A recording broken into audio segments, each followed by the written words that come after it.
Welcome to All Home Care Matters, the show where we discuss all things home care, with discussions on important age-related matters and topics.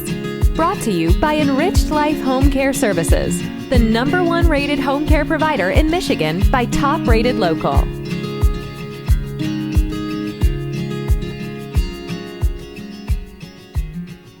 Hello, and welcome back to All Home Care Matters. If this is your first time visiting us here at the show, we want to say thank you for taking time out to be with us today. We appreciate how valuable everyone's time is, and that's why we try and make each episode here at All Home Care Matters something that will hopefully matter to you. Today, we are honored to welcome two remarkable guests, Patty Sherin and Laura Herman. Welcome. Thank you for having us. I'm so happy to be here. Our pleasure. Yeah, it's a pleasure and an honor to be on your channel. Thank you. Thank you. Well, thank you for your time. So, guys, let's kind of start with a little background. How did the two of you come together to write this book?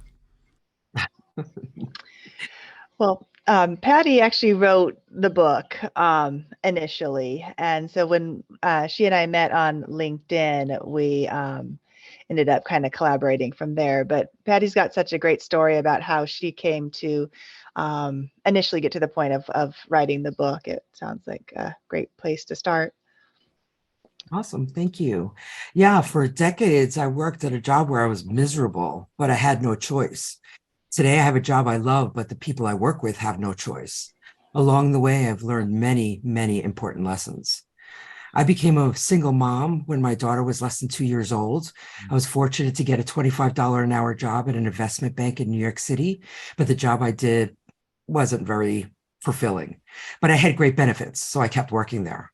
When my daughter was no longer on my health insurance, I quit my job. Now I don't fit into anyone else's template. I moved from New York to California, and now I live in Central Oregon, and I chose a new profession. I became a Lego artist and started sharing my joy of Lego with others. The feeling of regaining my agency and control over my life was exhilarating, but I stumbled onto something totally unexpected.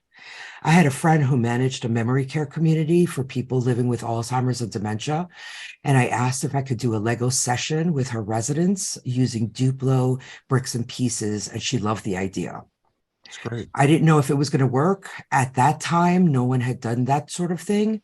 So when I started, I stood in front of a group of about 6 seniors in wheelchairs around a dining room table. I introduced myself and not a single person looked up. They had lost their agency to a disease. In the early stages, they start to lose their agency over their minds and memories. Then they lose their agency over even the smallest decisions of like what do they eat, what to wear, what time to go to bed. But I continued with the session and I got down on their level and I spoke to each individual one by one. I spoke to Mary, who was about 80 something years old. I asked her if she was a dog or cat person, but Mary had lost her ability to verbally communicate. Her only response was thank you. I held out a LEGO Duplo dog in one hand and a Duplo cat in the other to let her choose, but she had lost her ability even to make that choice. So I gave Mary a LEGO flower. She took the flower from me, she held it in her hand and examined it. It was something new in her life that had become institutional and routine. I showed her how she could stick the flower onto a base plate and make a little scene. And then Mary did something I had never seen anyone else do before. She put the flower upside down and on the table and spun it like a top. Oh, At that moment in that dining room, in that sliver of time, Mary had agency again. She did something for herself. She did something that other people maybe didn't expect of her. Maybe she didn't expect it from herself, but I could see it on her face. Her face lit up with a huge smile, her eyebrows raised. She clapped her hands together in a moment of pure joy. And then I knew that it worked. It worked to restore joy. It worked to give Mary back a small piece of creativity that she used to enjoy. But it wasn't just Mary. I've done it with hundreds of seniors over and over again, giving them this moment to restore their agency. And the happiness lasts long beyond that session. Even though they can't remember my name, sometimes they can't even remember their own families. They remember the Lego lady. They Yeah. remember the joy they had for that moment. And that's what inspired me to write my book. I want to help families, caregivers, grandchildren, great grandchildren to experience that same moment of joy with their loved one. It might look like they're just playing with bricks and pieces, but what they're really doing is restoring a moment of agency and building memories. So Patty, then I think you might have described it, but I'm going to ask, what is brick by brick bonding then? Brick by brick bonding was a technique where I took Lego Duplo bricks and pieces and introduced it to folks living with Alzheimer's and dementia. I use it as a way of just engaging with them. Every person, I'm part of the Lego community, and everyone builds completely different. So I have learned through this and working with children that I never tell people how to build. I just supply the pieces and encourage them to build. So that's brick by brick bounding is really an activity where you can get together with a family member and just be together, spend some time building, laughing, playing. Well, and I can envision too, because, working in the healthcare field, we encounter, countless seniors, children with disabilities, pretty much any type of situation that you can imagine. But one of the common themes with a lot of the seniors in these facilities, or even in their homes for that matter, they don't get to see their grandchildren like they would like, And I could see this even being something that would create a bond between the grandchildren and their grandparents, where they have a commonality that they can enjoy together. Exactly. I've seen it time and time again where seniors are just sitting there and all of a sudden a child walks into the room. And of course, kids, as soon as they see Lego, their minds explode. It's like Lego. They don't care that it's Duplo, right? That it's made for toddlers. They don't care about that. It's Lego. It's something to build. And so when a senior's in the room, they'll start a conversation. What are you building? What are you going to do there? And if we can get the kids to engage with their grandparents or great grandparents, it's a perfect opportunity. Lego is it brings people together. So I want to just follow back up on your story real quick before we go to Laura. How did you go from working, in a financial institution to now, advocating and coming up with these activities for loved ones with dementia? Was there a personal connection for you, or is it just something you stumbled into through your joy of Legos? So there's a term in the Lego community that when you play with Lego as a child and then stop and then go back as an adult, they call that coming out of the dark ages. So in 2013, my daughter purchased for me the Volkswagen 6263 camper van. It was a Lego set that they had for many, many years. They actually discontinued it a few years ago. But when she purchased that set for me, it took 12 and a half hours to build. And for the first time in my life, I was in such a zone that I didn't want to stop building, right? I was like, this is amazing. And it just opened up a whole new world. I went to the Lego store and they have this thing called the pick a brick wall where you could pick and choose pieces. And I started making mosaics. And then I moved out to California and I met my first Lego community, the LUG in the Bay Area. They're a big group and they just love Lego, and you just see so many people from different professions. I mean, they were doctors, lawyers, firemen, stay-at-home moms, people who brought their kids, to the club. And it was beautiful. And the Lego community is amazing.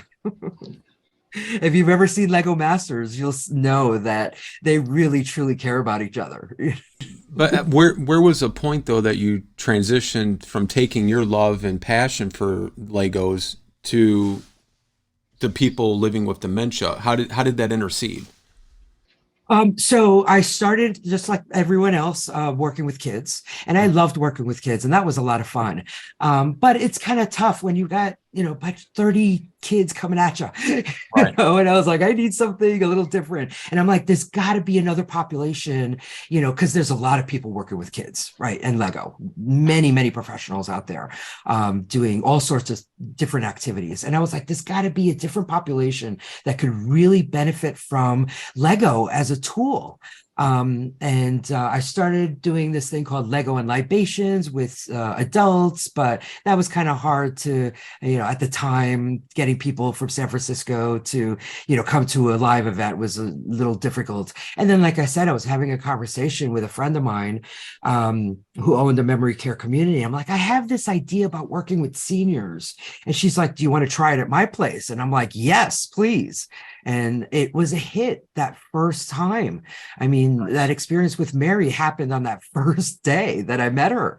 And it was joyful and I loved it. And so I started, I went there weekly, and I saw the benefits. So there was another woman that was living at that community who was a ward of the state. She had suffered from stroke, so she was paralyzed on one side. And she just loved when I came to visit. And the administrators told me how much she had improved from just me coming on a weekly basis. And I was like, man, I got to share this with more people. So I started going to other communities. Okay. And now we're going to fast forward to you and Laura connect with each other through LinkedIn. Tell us about that, the start of that relationship and how you two became connected and doing this advocacy and this work. Sure. Well, I was on LinkedIn for a long time, right? So I'm always looking for new people to connect with. And Laura was a dementia care specialist and a writer. So I reached out to her. I don't remember if I reached out to you or you reached out to me, but shortly thereafter, we did a Zoom meeting and we hit it off right away. And I told her that I had written this book and if she would care to read it. And so she did. She was gracious enough to read it. And then she just kept going through and writing notes. This is why this is working. This is why this is working. This is why this is so important. And in the dementia. And I was so grateful. And I was like, well, would you like to co-author? Because you have this wealth of knowledge that I didn't have. I came from it from a Lego perspective, or as a fan of Lego, right? Because I don't work for Lego. I'm just a fan of Lego. Want to be that clear. And then please, Laura. Yeah. So Laura, what was it that drew you into this work that Patty had started? Well, yeah, like you said, we really did hit it off, and she said, "Oh, would you mind, or would you be interested in reading over this manuscript?" And I said, "Yeah, sure." And I thought it'd probably be about maybe half an hour or something that I would be getting into, and but yeah, I think honestly, it just felt like one of those things that's kind of meant to be or whatever. It's just because not only was like you said, I mean, everything she was saying, I was bringing my experience as I come from a background of about 25 years in dementia care that ranges from direct caregiving all the way up to I was a memory care community administrator for about 9 years, and I did a lot of training. And so I understood a lot of the therapy behind it, the fact, what makes art therapy so effective, and reminiscing therapy and things like that. And so I was seeing all of that in her book, but the thing that also really spoke to me was the other messaging that had to do with self-care for the caregivers, for practicing mindful acceptance, which is really key to the brick by brick bonding experience, is that it's this little and a session can take many different forms. It might be 5 minutes, it might be an hour, depending on a lot of different factors. But one of the key things is that you protect that time. You have to sit down and put everything else away, your whole to-do list away, and just be present there. And so that type of stuff, was also really resonating with me as well. So it just was this perfect concoction, I think. Well, and I know you guys mention and talk about practicing mindful acceptance and releasing a person's or one's expectations and how it's key to making the most of each moment and the caregiving experience as a whole. What does that mean exactly? Yeah, it's so much of the suffering that both the people living with dementia and then their families, and the professional caregivers also who work with people with dementia, it's the suffering by and large comes from when we expect one thing and we're not getting it. But when we can drop those expectations and just be present to what they are contributing, where they are in this moment, like if it's overshadowed by the grief of what you're losing, and grieving is an extremely important part of it, but when you can just drop that even momentarily, is that belief that mom should be doing this, or mom would never have done this, or whatever it is, and just like, this is where we are, where for example, like Patty had mentioned, the Duplo were originally designed for toddlers, and coming from kind of an activity director perspective and an administrative perspective, we made a lot of effort to use age appropriate activities, and things like that. And so that was probably my main sticking point with that.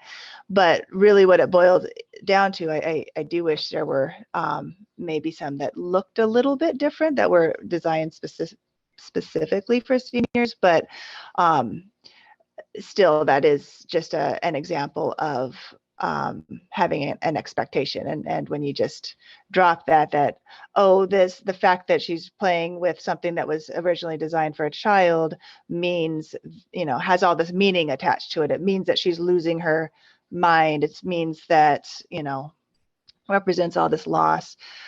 Then it's hard to just be there present. But when you're just like, oh, I like the way you did the red and yellow pattern, that's really pretty, or and celebrating the wins where they are, the fact that they are now making choices and expressing themselves in some way, and whereas without that opportunity, a lot of the opportunities to express oneself is limited. So I guess that's just to say, yeah, just whatever it is, wherever the moment is, that if you can just drop those expectations, you also drop a lot of the suffering, and you're able to relate on an entirely different level, because one of the things that dementia does is it does heighten our sense of how sensitive we are to emotions.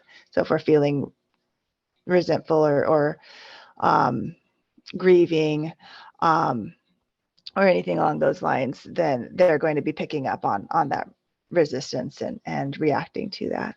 So. Mm-hmm. I know we like to tell families, if you don't have any expectations, you can't be disappointed, and be in the moment, in the reality of your loved one. Don't expect them to be in the reality in the moment of you. And I think it helps you to prepare mentally and emotionally for what's to come. Because if you're gonna just accept who they are and where they're at, you're not gonna change what they're going through. You can help and encourage them, you can engage with them, but just accept what they're dealing with, because they can't, they have very little, if any, control over how they react or respond. Right. And I think just to respond to that as well, is I think that you're absolutely right. Although I do think that just by the simple act of dropping those expectations and relating in that way, that really can profoundly affect how well they're able to process it themselves. So it will make them have a smoother experience. Yeah, I'd also like to mention how using Lego as a tool gives you that opportunity to just be in the moment, right? I have many experiences. I'll share one where I was invited to an adult Christmas party, and it was a tree trimming party. And the gentleman had parts. He had two tables, two big, large tables set out. One was to make the ornament itself out of Lego, and then the other one was to decorate it. And at one point, we were in this large room, and I counted, there was 18 adults in that room, and no one was talking. Everyone was just so focused on what they were doing, and everyone was having a great time. Like nobody was like not enjoying themselves. But and I've seen it time and time again where people will tell me that they have to have a difficult conversation about their mother or their father or their grandparent, and they just have a bunch of Lego sitting on the table, and it allows them to have a conversation, even this difficult conversation. It helps you process emotions. It helps you sometimes get out of your head and use the muscle memory that we all have. So that's why I chose this tool. And it works so well with the entire family. It's not just the person with Alzheimer's or dementia. Well, and I know in your book you talk about, caregivers have the power and the ability to choose their journey. What do you guys mean by that? So you're probably familiar with the statistics as far as caregivers who feel like they don't have a choice are at a much higher risk for depression, financial difficulties, the whole list of problems that that come along with caregiving, burnout, and all of those things. And it is utterly exhausting to take care of somebody else, and a lot of times it feels like there isn't any other choice. I've got to take care of my mom, no one else will. But when we can recognize that we actually do have a choice in what we're doing, it can profoundly affect our experience. And so I know this, but I have to kind of relearn it every so often as I go through my own life. I'm a mom with young children. I do work currently part-time as a home care aide. I run my business. I'm a writer. I consult with family caregivers.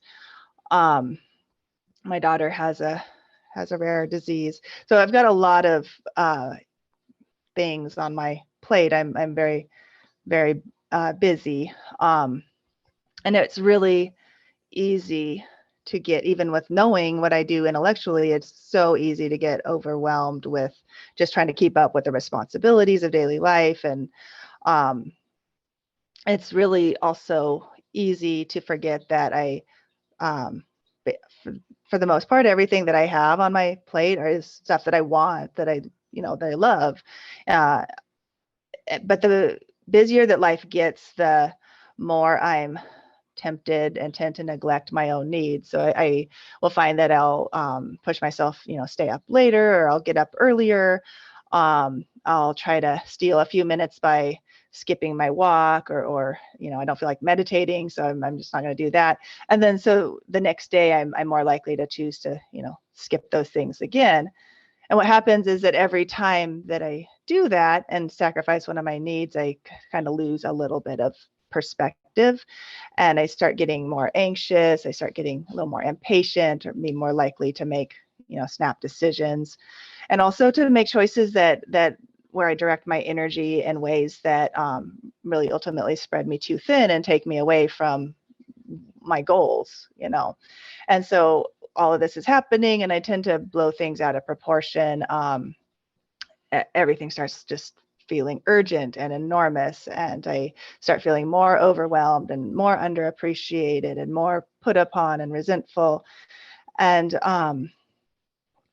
so, like I said, this is kind of something that happens cyclically, and it happened again recently last week when I got home from work, from home care. It was about midnight. Open the door, and I've got this giant German Shepherd puppy, and her face is right in my face. She's jumping up and down, whimpering, and so excited. And it, while that's happy, it's also, she's like sending these shockwaves through the floorboards, and I'm just like, oh my gosh, please don't wake up the kids. So I'm trying to get her to quiet down. In the meantime, there's, a moth comes in, and the cats start chittering and chasing the moth through the kitchen. And then the little Chihuahua mix starts barking and chasing after the cats, and then just, getting really stressed out and hoping people are really just, please just stay asleep. But so finally they settle down, the animals settle down. I start to get my lunchbox unpacked and stuff like that, and I'm trying to find some place to put my Tupperware. There isn't any place. The countertop is just totally full of dirty dishes. And so I just take a breath and think about, okay, do I want a couple more minutes of sleep, or do I want a nicer, spot to make breakfast in a few hours? Because I got to get up in a few hours to get the kids up to school again. So I think, okay, dishes, what takes priority in this place. I start washing the dishes. I've got the water running over my hands. It's kind of flowing down the drain, and I'm just sort of letting thoughts kind of come and go through my mind.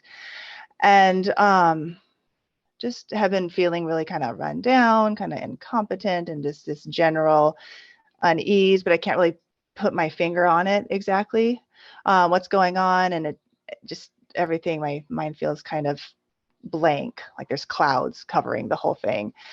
And it'd been kind of really thinking a lot, focused on how am I going to fix this? I don't like feeling this way. I need to take better care of myself, but how am I possibly able to fit all this in? So, just kind of keep trudging along, doing whatever you do. And because what choice do you have in the matter? And so outside the window, there's kind of clouds over the moon, and the breeze shifts it, and the clouds float away, and the moon is suddenly big and bright. And then as it does this, I just feel this internally, all of the clouds that have been covering my mind shifts as well. And it just, everything seems really clear. It's like, I don't have to do this. I don't have to wash these dishes. I don't have to keep these animals. I don't even have to stay here for my kids. Like in every single case, I have options. So literally I can throw away the dishes. I can rehome the pets. I can quit my job. I can go move into a tent along a river. I can drop my kids off at an orphanage. I can get my car right now and drive away and start a brand new life. Like, none of those things feel acceptable to me, but they are options that exist, and people do choose them. But I'm not. I'm choosing something else. I'm choosing to be a mother. I'm choosing to be a caregiver, homeowner, and I'm, it's because I want to. Even though it's hard, like I realize it doesn't even have to be this hard, because I can choose to better prioritize my self-care needs. I can set up daily routines that support my wellness, and then I can choose to stick to them or not. I can choose to ask for help, even though it's extremely uncomfortable for me. And I can also choose what I want to pursue now and what I want to put on the back burner for later. And so each time I do make a choice that moves me in a healthy direction, then, it gets a little bit easier. And so since then, I've been a lot less frustrated. The kids are still arguing and whining and need stuff, like kids do, but it doesn't bother me as much because it's just part of being a mother, and it's part of this experience that I'm choosing because I want.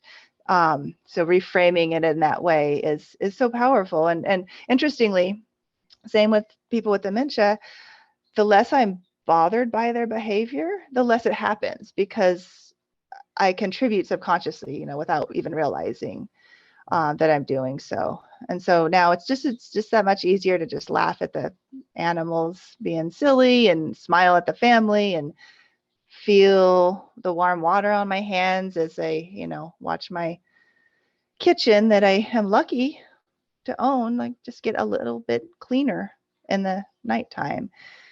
And so, even though nothing really changed and, I'm still there, tired out and doing dishes in the dark, at the same point, everything changed. I had more energy. I felt more at peace. And that was only, that was because of just, reclaiming that power of choice.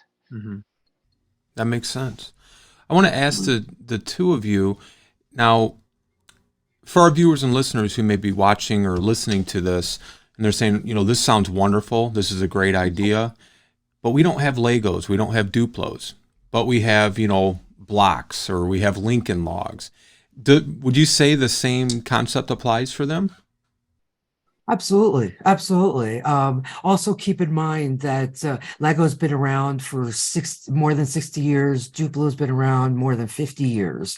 So if you ask your neighbors or friends, I'm sure somebody's got a bucket of Lego in their attic or basement. You could get them at thrift stores. The reason why I love Lego is because for so many reasons. But there's one particular, if I could share with you something that everyone could do. I'm sorry? I said, please. Yeah, share it. So this is a 2x4 brick. This is a regular Lego brick. The 2x4, because it's got 2 studs on one side and 4 studs on the other. So that's what the nomenclature for this is, a 2x4 brick. If you have 6 of these, now it doesn't matter whether it's regular brick or if it's Duplo. If you have 6 of them, do you want to take a guess at how many combinations you can make? Over 300. I love it. That is true.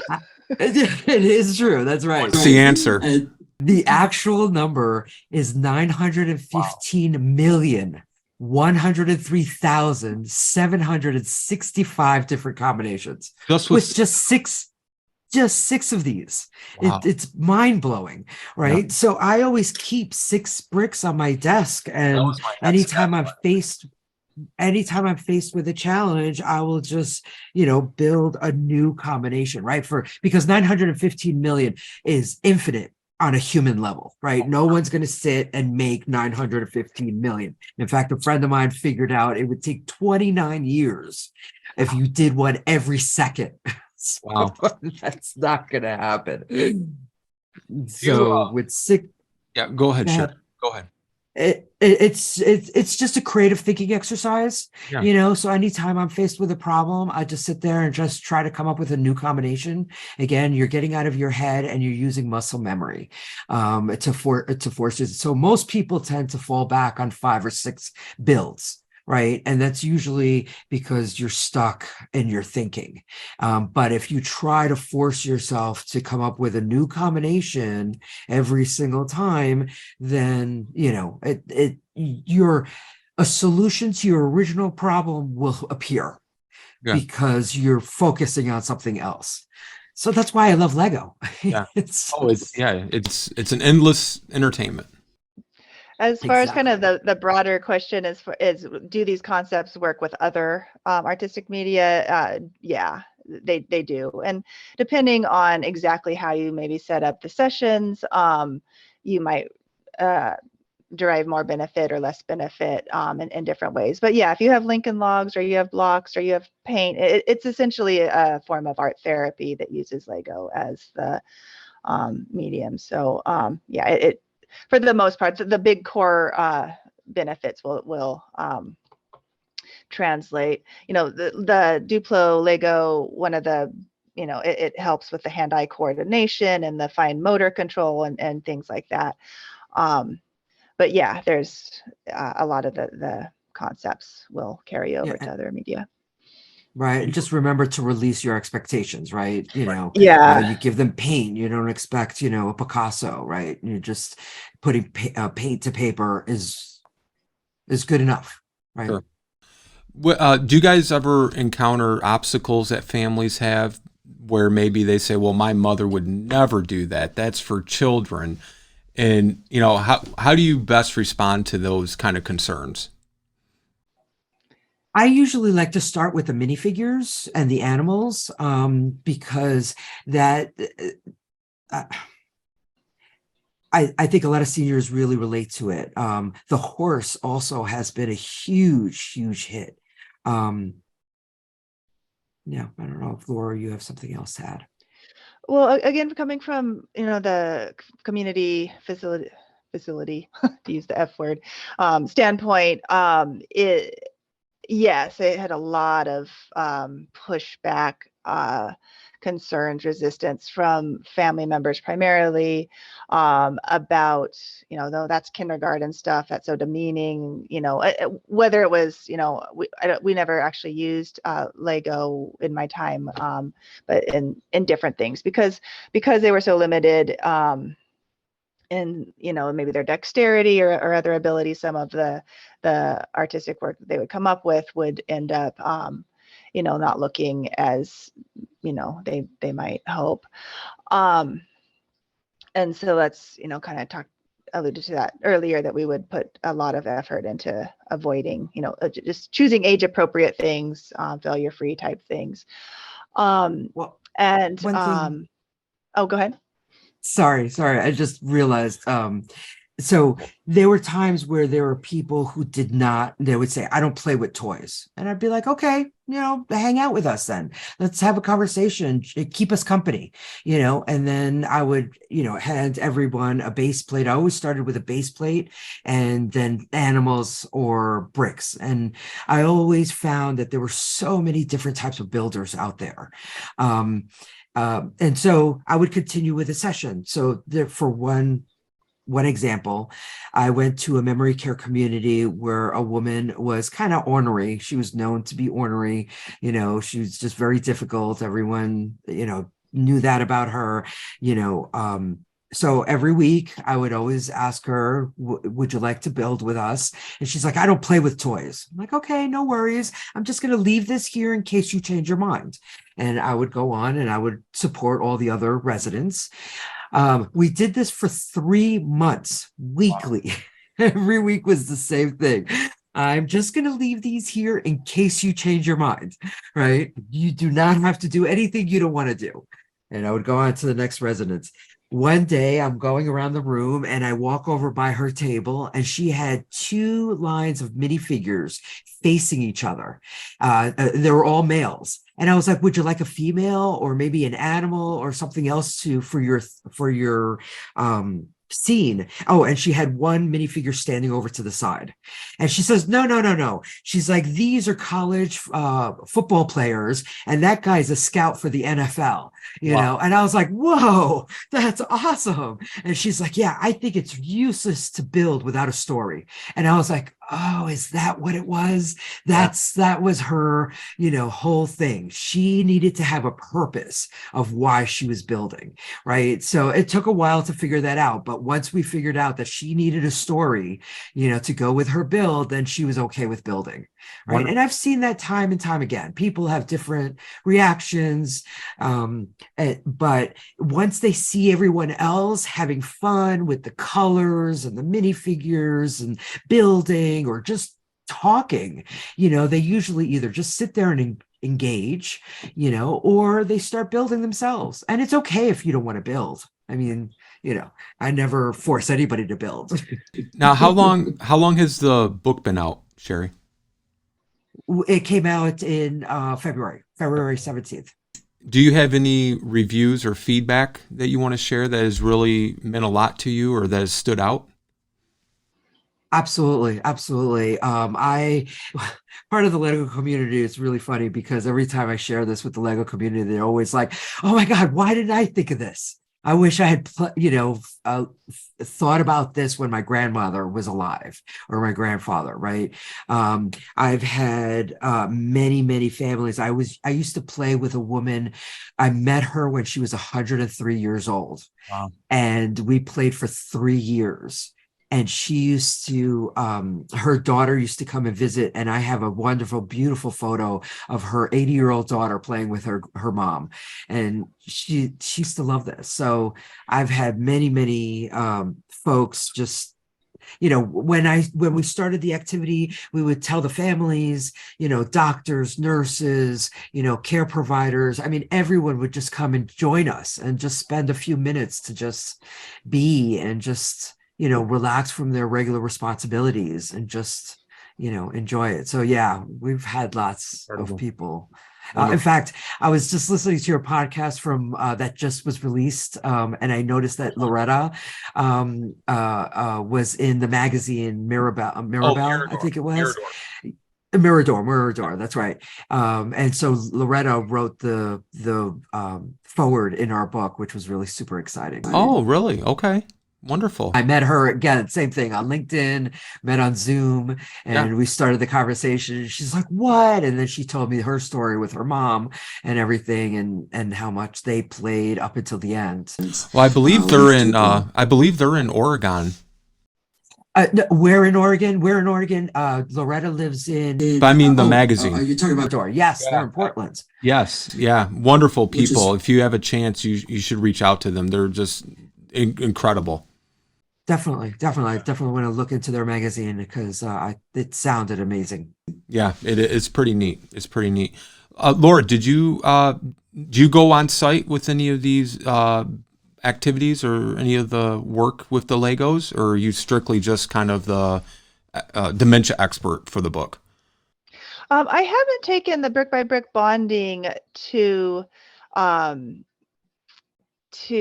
the field or whatever. Like I said, I spent several years as an activity coordinator, and so had done a lot of different forms of art therapy and reminiscing therapy and things like that. So a lot of, like I said, those key concepts, they do translate, but I haven't in the last several years. I do go and continue working as a home care aide as a way to just to keep that connection alive. I really like that, but it hasn't quite been the right scenario as far as bringing the Lego. Although I should think, hadn't thought about it too much, but just throw 6 bricks in my pocket and play with that idea.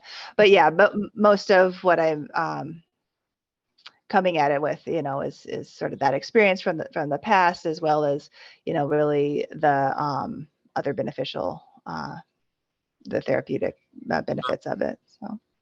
Yeah, but Laura is a dementia care specialist, so she helps caregivers and, with especially with behavioral, right, advice and stuff like that. So that's her expertise. Yeah.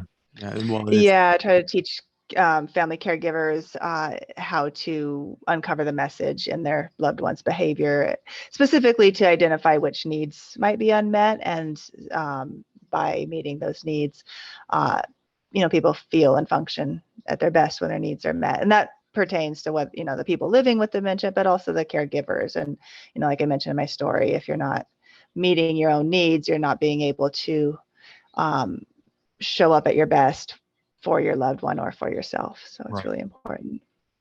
Patty, we're going to have your website up on the screen, brickbybrickbonding.com, where people can go to order the book, learn more about the incredible work you're doing, as well as Laura's website, abcdementia.org, where there's resources, blogs, and I think tips and a lot of good information that Laura provides to families and to other healthcare professionals. I want to make sure that your listeners are aware, you can't just put Lego in front of people and expect them to build. Right. So you have to, it's about engaging, and, folks with dementia have that sometimes difficult, the the majority of the folks that I've worked with were in the mid to late stages. So it was just giving them a piece one at a time, let them examine it, let them figure out what this is, and then, it's about bonding. It's about being there together and just spending that time together and having fun and laughing and finding joy, right? Because I think that's really what's lacking in the world right now is help. I'm on a mission to help people find their joy and lean into that, whatever it is. It's a great mission. It's a great mission, and I hope you accomplish it. And I just appreciate both of you ladies and the time you had taken to stop by and visit with us today. Thank you It's been so such a much. It's been pleasure, an honor. Lance. Thank you. Yeah. Our pleasure. And hopefully we'll have you guys back on and we can see the wonderful work that you guys are doing with the brick by brick bonding. Thank you. I'd love to do Thank that. you so much. You're welcome. Thank You're you so welcome. much, Lance. Have a great day. Have a wonderful day. You too. You too. Bye-bye. Thank you for joining us today here at All Home Care Matters. All Home Care Matters is here to help families as they navigate these long-term care issues. We invite you to visit us at allhomecarematters.com, where there's a private, secure, fillable form where you can give us feedback, show ideas, or if you have questions. Every form is read and responded to. And remember, you can listen to the show on any of your favorite podcast streaming platforms or watch the show on our official YouTube channel. Just make sure to hit that subscribe button so that you never miss an episode. We'd also like to say thank you again to Patty Sherin and Laura Herman for joining us today to talk about brick by brick bonding. Thank you, and we hope to see you next time here at All Home Care Matters. Thank you for joining us today. We look forward to you joining us again on another episode of All Home Care Matters. To learn more about the show and to connect with us, visit us at allhomecarematters.com.